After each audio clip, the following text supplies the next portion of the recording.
The government of President Nana Akufo-Addo of Ghana late last week hosted a high-profile Africa Prosperity Dialogue. Now, the three-day event was designed to foster cooperation between political leaders and the private and public sector across the continent, looking to accelerate trade between African countries. Now, let's take excerpts from some of the opening presentations at the African Prosperity Network Conference. I'm truly honored to kickstart this transformative event.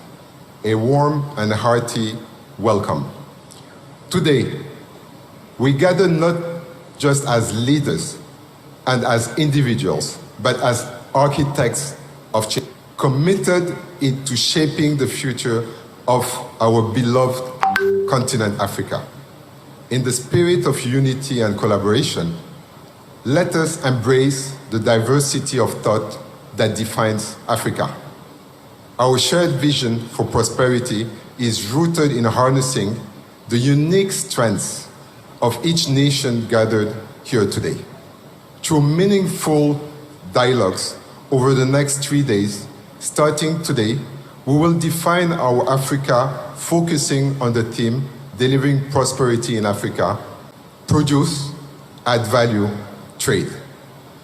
At Africa Prosperity Network, we're extremely proud and excited for the second time to be at the forefront of such a momentous transformative event, which we firmly believe will forge partnerships, inspire innovation, and pave the way for sustainable growth.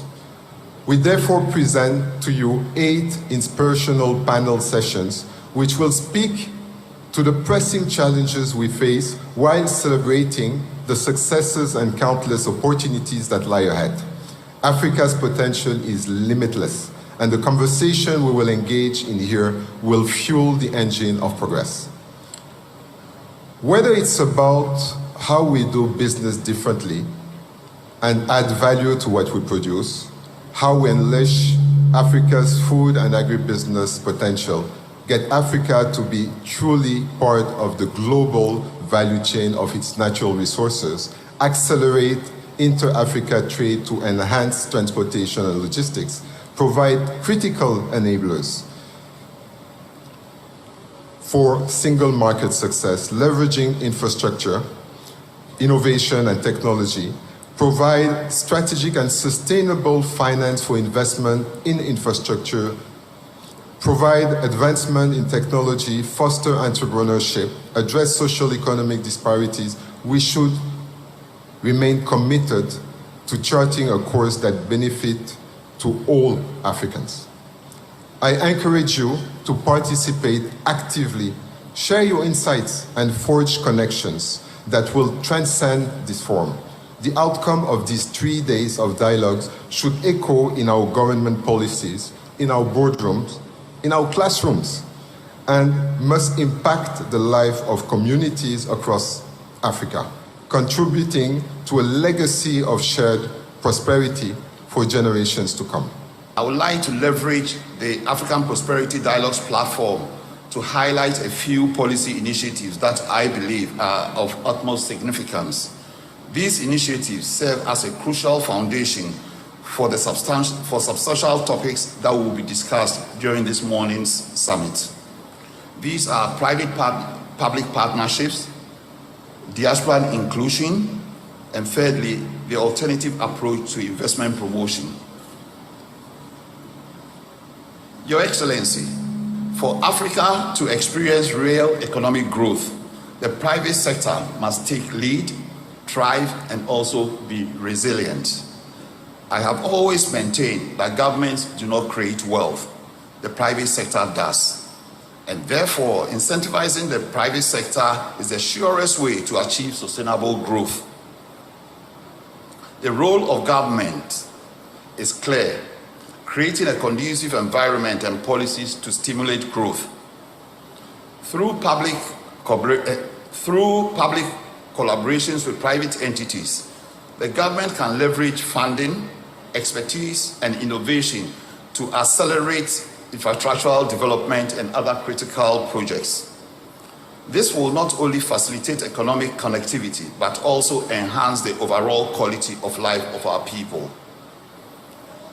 Your Excellency, allow me to illustrate the tremendous benefits of public-private partnerships through the collaborative alliance between my own company, the KGL Group, and the National Lottery Authority in the lottery sector in Ghana. This exemplary partnership serves as a testament to how PPPs can drive economic growth and rejuvenate critical sectors. The National Lottery Authority has witnessed remarkable transformation and resurgence of its fortunes as a result of this dynamic collaboration. By harnessing the expertise, innovation, and resources of a private entity like the KGL Group, alongside the regulatory oversight of NLA, the lottery sector has experienced an extraordinary revival. One outstanding achievement of this collaboration, Mr. President, is KGL's substantial contribution to the revenue of the National Lottery Authority. The fact that KGL now accounts for over 80% of NLA's revenue underscores the efficacy of this partnership in generating financial success. KGL's infusion of funding, advanced technology, marketing strategies, and operational efficiency into the lottery sector, complemented by the regulatory oversight and public trust associated with government institutions like the NLA, has been key to this success. Permit me once again to highlight another case study to cushion my argument on public-private partnership. Your Excellency, distinguished guests, KGL Group's partnership with the Ministry of Fisheries and Aquaculture to implement an efficient fuel management system for the premix sector with no financial cost to the public purse underscores the versatility and impact of public-private partnerships. Over the last 3.5 years that the AFCFTA Secretariat has been in Ghana, we have recorded tremendous success in ensuring that the vision of our founding fathers does indeed become a reality.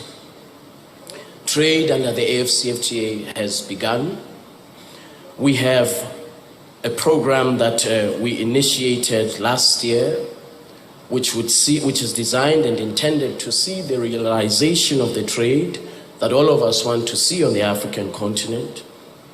As we speak, we have developed the AFCFTA tariff book, which enables the private sector and economic operators across the African continent to determine with certainty the tariffs that apply to the products that they want to export. We also have the Rules of Origin Manual. For the very first time, as the African continent, we are able to apply rules of origin that are harmonized, that enable an exporter from Kenya to export to Malawi with a great deal of certainty about the market that they are exporting to. The private sector is, of course, an important part of the work that we are doing, and indeed a pillar of implementation of the AFCFTA. As the chairman said before me, it is not governments that trade, it is the private sector that trades. And that is why we have developed a private sector strategy, identifying sectors such as agriculture, the automotive sector, pharmaceuticals, transport and logistics, which combined create and establish a market of $130 billion for investing in the value chains that the Vice President of the African Development Bank alluded to earlier. We recognize, of course, that many challenges remain. That is why the partnerships that we have developed with the Africa Business Council, with the African Development Bank, with Afrexim Bank, to ensure that we mobilize the necessary resources so that this dream does indeed become a reality. Last year, as you may be aware, we signed an MOU with the United Bank of Africa, UBA, where they committed to mobilize up to $7 billion to invest in private sector, particularly small medium enterprises, to advance these very objectives of the AFCFTA of enabling small medium enterprises, the processing of and value addition of goods that are produced in Africa. Before that, we signed an MOU with the Equity Group, where they also committed to mobilize up to $7.5 billion in the processing of minerals on the African continent. Much needs to be done. We have, however, taken the very concrete steps of creating a single market consistent with the vision of our founding mothers and fathers, as far back as May 1963 in the historic city of Addis Ababa, where they expressed a desire that one day the African continent must be a single market, must trade using local currency, must have a single currency, and we have taken concrete steps towards that particular vision. We have established protocols, such as a protocol on investment, to protect not primarily foreign investors, but to protect African investors. We have established an intellectual property rights regime, a competition policy, and soon we will conclude protocols on women and youth in trade, very critical for inclusion, and we will also conclude a protocol on digital trade later this month.